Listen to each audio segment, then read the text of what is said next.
Bonjour à tous, merci de nous préférer chez vous pour ce nouveau numéro de décryptage. Vous êtes sur New World Info. On va parler du Cameroun. Paul Biya, le président de la République, fête ses 90 ans, dont 41 ans au pouvoir. Bonjour à vous, Mamadou Diouf. Vous allez bien? Bonjour, Michel. 13 février 1933, 13 février 2023, Paul Biya souffle ses 90 bougies et cela contraste avec la fête de la jeunesse célébrée un jour avant dans le pays. Sur ses 90 ans, il en a passé presque 41 à la tête du pays. Mamadou Diouf, on va faire le bilan non seulement des 90 ans du président Paul Biya, puisqu'il était également Premier ministre, il a occupé d'autres fonctions, mais des 41 ans de pouvoir de ce monsieur. On va d'abord lui souhaiter joyeux anniversaire parce qu'il n'est pas donné à tout le monde d'avoir 90 ans. D'ailleurs, même au niveau de la presse du Cameroun, certains doutent de 90, certains parlent de 95, voire 97 ans. Donc, on lui souhaite vraiment un joyeux anniversaire et qu'il puisse continuer à vivre tranquillement et librement puisqu'il en a le droit. Il est né pour diriger sans doute. Maintenant, là où ça pose problème, ça c'est l'individu. Maintenant, quand on vient au chef d'État, c'est-à-dire l'homme public, ça, il y a un gros problème. Imaginez quelqu'un qui est au pouvoir depuis 1982. Cela veut dire qu'aujourd'hui, si vous regardez les Camerounais, combien de Camerounais sont nés et ont grandi avec le président Paul Biya? Parce que tout le monde connaît la pyramide des âges au niveau de l'Afrique. Mais quand on prend les gens qui ont moins de 35 ans, ça fait presque les 2 tiers de la population, sinon même plus. Ça veut dire que 2 tiers des Camerounais n'ont connu que Paul Biya comme président de la République. Si ce n'était que ça, on pourrait dire que ce n'est pas un problème. Mais regardez l'état du Cameroun aujourd'hui. Le Cameroun anglophone se retrouve à nouveau en guerre, puisque ce n'est pas la première fois, c'est pourquoi je parle d'à nouveau. Et ce problème, même si on en parle de moins en moins, ce problème est très loin d'être résolu.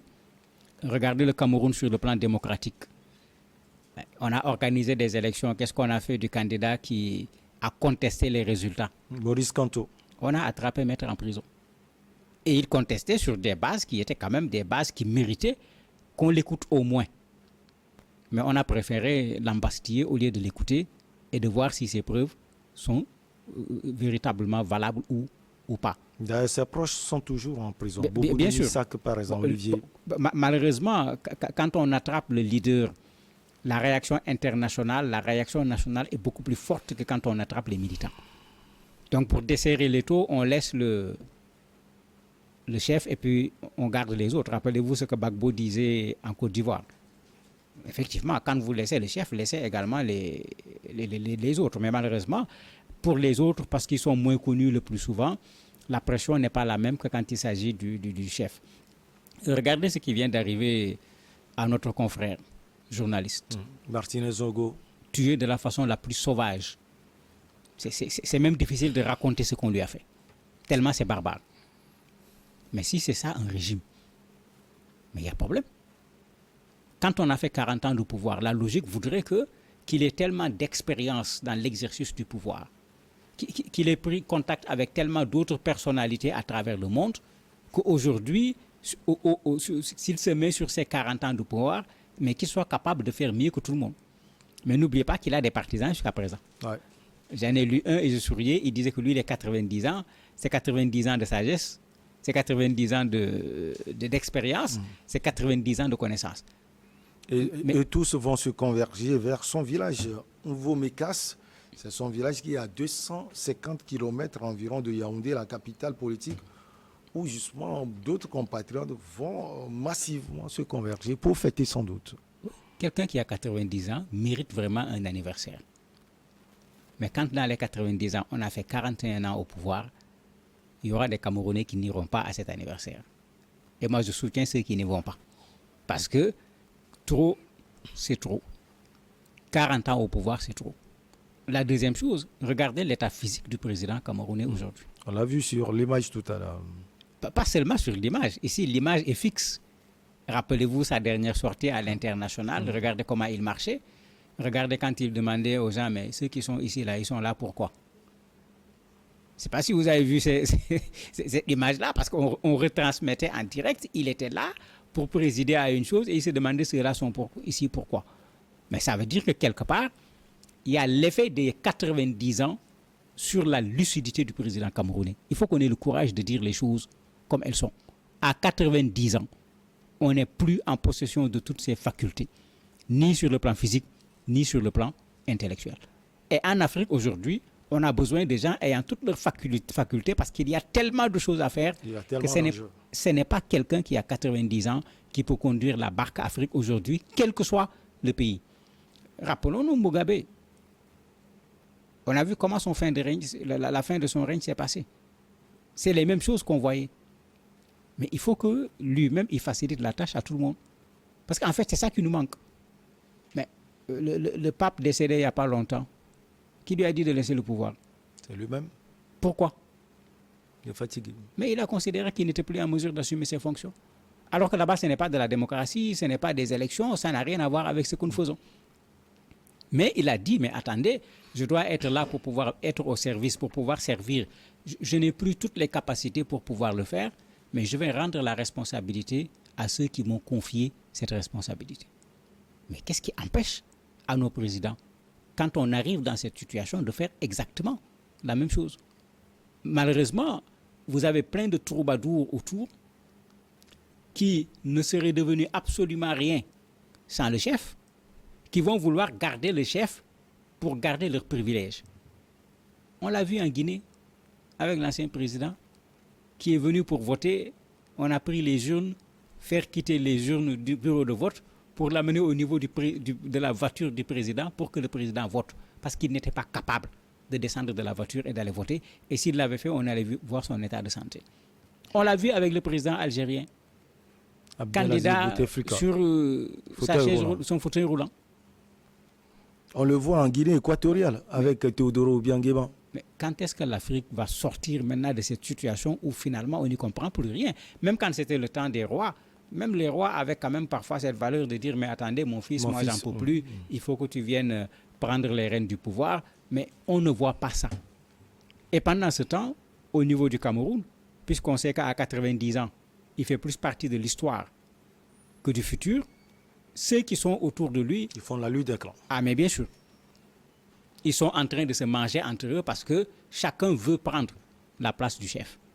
Mais qu'ils tirent la leçon de ce qui s'est passé en Côte d'Ivoire avec Houphouët-Boigny. Mais malheureusement, c'est comme si les Africains ne veulent pas regarder la réalité en face. Mais si en plus tu es dans un pays où la démocratie n'est pas allée très loin, qu'est-ce que le peuple peut faire? Pas grand-chose malheureusement. Dénoncer, marcher, on va les réprimer, mais véritablement, le président lui-même doit regarder les Camerounais en face, faire ce que le président Léopold Sédar Senghor avait fait au Sénégal en 1980, dire aux gens, mais attendez, j'ai fait ma part, il faut que je cède la place pour que d'autres viennent également faire leur part. Il aura rendu un énorme service au Cameroun et même à l'Afrique, parce qu'on ne cherche pas le développement du Cameroun seulement, mais le développement de toute l'Afrique. Mamadou, vous avez touché un point très intéressant, la lutte pour la succession du président Paul Biya.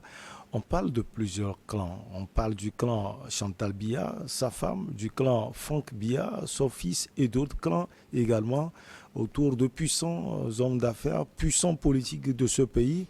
Vous avez donné tout à l'heure l'exemple de la Côte d'Ivoire après la mort du président Houphouët-Boigny, où il y avait Bédié, il y avait Ouattara, il y avait également Laurent Gbagbo. Alors, quel dessin vous pouvez faire de l'après-Paul Biya au Cameroun? J'espère qu'on ne fera pas un dessin sur l'après-Paul Biya parce que il faut que les Camerounais aient l'intelligence d'éviter que ce qui s'est passé ailleurs ne se reproduise chez eux. Moi, je préfère cette posture-là. Parce que quand on regarde ce qui est arrivé à notre confrère journaliste, qui est en partie victime de cette lutte des clans, vous imaginez ce qui peut se passer quand le président ne sera plus là? Et quand est-ce qu'on va arrêter en Afrique d'avoir toujours ce cas de Madame la Présidente, comme on dit? Elle a été élue par qui? Par les Camerounais? Le fils a été élu par qui? Par les Camerounais? Mais non. Il faut qu'on arrête. Regardez si le fils a un camp, la femme a un camp. Cherchez pas les cousins, les oncles et les autres. L'armée a souvent son camp. Vous avez des politiques qui sont dans le parti, qui sont là, qui sont aux aguets pour attendre également que l'opportunité se présente. Mais on se bat pour que le Cameroun se développe ou on se bat pour se mettre au devant du Cameroun. C'est deux choses qui sont complètement différentes. Et malheureusement, quand vous regardez la situation du Cameroun, quand vous regardez ce qui se passe, c'est plus une bataille pour pouvoir être au devant. C'est plus une bataille pour mettre des bâtons dans les roues de l'autre pour qu'il ne puisse pas arriver devant qu'une bataille pour le développement du Cameroun. Le Cameroun est très loin du développement. Et ce n'est pas des potentiels qui manquent à ce pays-là pour pouvoir se développer. Ce n'est pas des hommes qui lui manquent pour pouvoir se développer. Mais malheureusement, depuis fort longtemps au Cameroun, tout le monde est là en se disant que mais, il va partir. Mais Dieu merci, il est encore là. Mais profitons du moment qu'il est là pour lui dire, Monsieur le Président, vraiment le meilleur conseil qu'on puisse vous donner, c'est de faire valoir vos droits à la retraite. Vous avez fait tout ce que vous pouviez faire pour le Cameroun. Vous allez être ancien président, bénéficier de tous les honneurs. On peut même créer un conseil des sages et le mettre là-bas comme président pour qu'il continue à se sentir utile pour le Cameroun. Mais objectivement, il faut que les gens ouvrent la page après Biya. Et qu'on l'ouvre de façon positive. Quand je dis positive, qu'on l'ouvre pour le Cameroun. Pas pour des groupes qui veulent ouvrir la page après Biya pour leur propre intérêt, pour l'intérêt du groupe auquel ils appartiennent. Parce que généralement, là où ça aboutit, ce n'est pas intéressant et on ne le souhaite véritablement pas pour le Cameroun. 41 ans de pouvoir de Paul Biya, on a retenu beaucoup de choses à travers votre développement, sur la gestion politique, maintenant sur celle économique et sportive. Mamadou Diouf. Sur celle sportive, tout le monde connaît le Cameroun en matière de football. On peut citer facilement plusieurs noms de Camerounais qui ont marqué les gens à travers le football. Il faut se poser la question, est-ce que c'était le travail du président de la République ou bien c'est ces jeunes qui avaient tout simplement des compétences? Parce que souvent nos présidents ont cette manie de capturer le football pour en faire leur affaire, alors que si vous regardez dans la réalité, ce n'est pas évident. Rappelons-nous que même la dernière Coupe d'Afrique au Cameroun, il s'en est fallu de peu pour que la Coupe d'Afrique n'ait pas lieu au Cameroun. Ça veut dire que s'il faut parler de sport en matière d'infrastructure, les éléments indispensables n'étaient pas là. Il a fallu se battre pour les mettre en place. Ça s'est fait avec du retard au point qu'à un certain moment, les gens ont voulu même dire on va retirer et puis aller chercher ailleurs. Donc s'il faut prendre le bilan sous cette forme, c'est pourquoi j'ai dit attention, ce n'est pas parce qu'une équipe dans un pays a gagné que c'est le président qui a fait qu'il a gagné. Il faut qu'on dise les choses comme elles sont. C'est vrai que le président ne manque jamais d'en profiter. Dès qu'il descend de l'aéroport, d'ailleurs, il va les recevoir au palais. Et celui qui a plus profité, c'est le président Macky Sall. Mais bien sûr. Mais lui, on peut lui reconnaître qu'il a fait quelque chose pour le football sénégalais. Puisque quand on regarde le budget, on a vu ce qui s'est passé. Il a mis en place des stades, il a rénové des stades, etc. Il a fait quelque chose pour le football sénégalais. Donc, il peut réclamer une partie de la victoire. On doit le lui accepter. Victoire au niveau de la CAN, victoire au niveau du CHAN également. Mais bien sûr, au niveau maintenant du côté politique, quand les politiques prennent ces choses, mais ils savent très bien l'utiliser. Maître Abdoulaye Wade l'avait fait quand le Sénégal était allé en quart de finale à la Coupe du Monde. On l'a vu sortir partout, malgré son âge lui aussi à l'époque, en sachant que tous les Sénégalais sont derrière cette affaire-là. Il faut récupérer cette sympathie-là, en faire quelque chose qu'on va pouvoir utiliser sur le plan politique. Donc sur le plan sportif, c'est ça. Sur le plan économique, dans quel domaine le Cameroun se distingue? Dans quel domaine? Parce que c'est ça la curiosité aujourd'hui en Afrique. Pourtant, au départ, après les indépendances, tout le monde s'était dit, voilà un pays avec des potentiels, qui avait la capacité de pouvoir faire quand même quelque chose qui puisse être intéressant. Mais regardez le résultat. Où est la compagnie aérienne Cameroun Air qui a été refait de toutes les façons, de toutes les manières? À un certain moment, même certains disaient, vos avions là, il ne faut pas qu'ils survolent notre espace aérien parce que ça risque de tomber à tout moment. Mais c'est toute la difficulté avec nos pays. 40 ans de pouvoir, on devrait pouvoir dire, mais voilà les réalisations du président de la République. Et dans voilà les réalisations du président de la République, le sport aurait pu être compté, l'économie, la santé, etc. Quand Covid est venu, tout le monde a vu. C'est pour dire simplement qu'il a quand même fait quelque chose, parce que je ne suis pas d'accord qu'on dise que quelqu'un n'a rien fait. On ne peut pas être président pendant 40 ans sans rien faire. Le problème, c'est que quand on compare 40 ans de pouvoir, les moyens mis à sa disposition Et ce qu'il a fait, il faut reconnaître que s'il fallait le noter, il ne risque pas d'avoir la moyenne. Joyeux anniversaire donc au président Paul Biya. Oui, à 90 ans, il faut avoir quand même cette gentillesse de le lui dire. Merci beaucoup à vous, Mamadou Diouf. La pause et on revient avec notre invité.